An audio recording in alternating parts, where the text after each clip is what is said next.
আসসালামু আলাইকুম। আজকে আপনাদের সাথে মিষ্টি ব্রেড রেসিপিটা শেয়ার করব। এটা বাংলাদেশের হানিকম একটা ব্রেড পাওয়া যায়, সেই ব্রেডটার অনুরূপ বলতে পারেন। খেতে এটা নরম তুলতুলে আর একটু বেশি মিষ্টি। ব্রেড যেরকম সাধারণত মিষ্টি থাকে তার চেয়েও একটু বেশি মিষ্টি হয়। আর উপর থেকে একটু গ্লাসি গ্লাসি একটা ভাব আসে।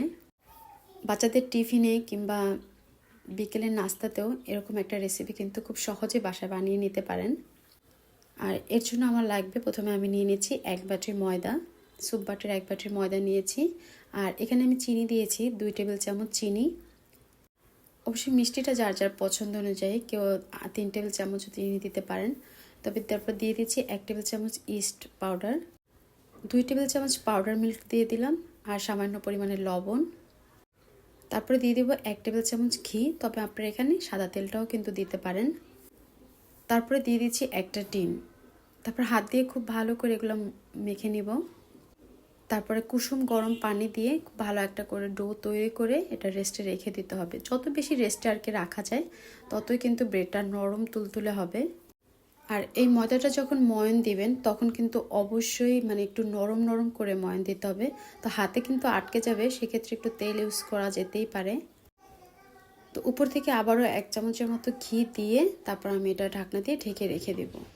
তো আমি প্রায় 2 ঘন্টার মতো আর কি এটা রেখেছি। দেখেন কতটা সফট হয়েছে। এখন আরও 2 থেকে 3 মিনিটের মতন এটা আমি ময়ান দিয়ে নিয়ে তারপর একেবারে লম্বা লম্বা করে নিয়েছি। তারপর এটা ঘুরিয়ে নিচ্ছি। হানিকম ব্রেডটা খেতে দেখবেন যে আলগা আলগা হয়ে আসে, এক একটা করে পার্ট চলে আসে।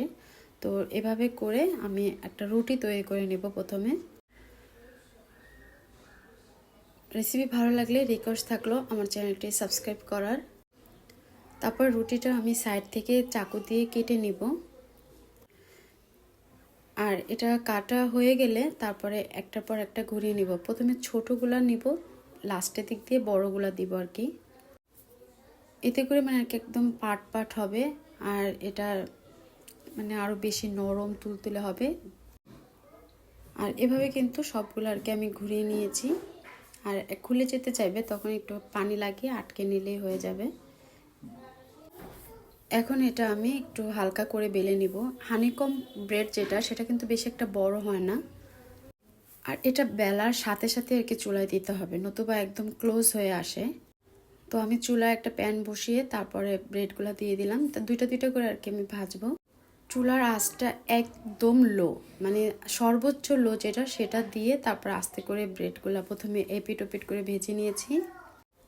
তারপর একটু তেল দিয়ে এটা খুব ভালো করে লাল লাল করে আর কি ভেজে নেব। কিছুটা বলতে পারেন আমরা যেরকম নান রুটি তৈরি করি ঠিক সেরকম। তো আমার এগুলো কিন্তু ভাজা হয়ে গেছে। এখন আমি এটা তুলে একটা সাইড করে রাখবো।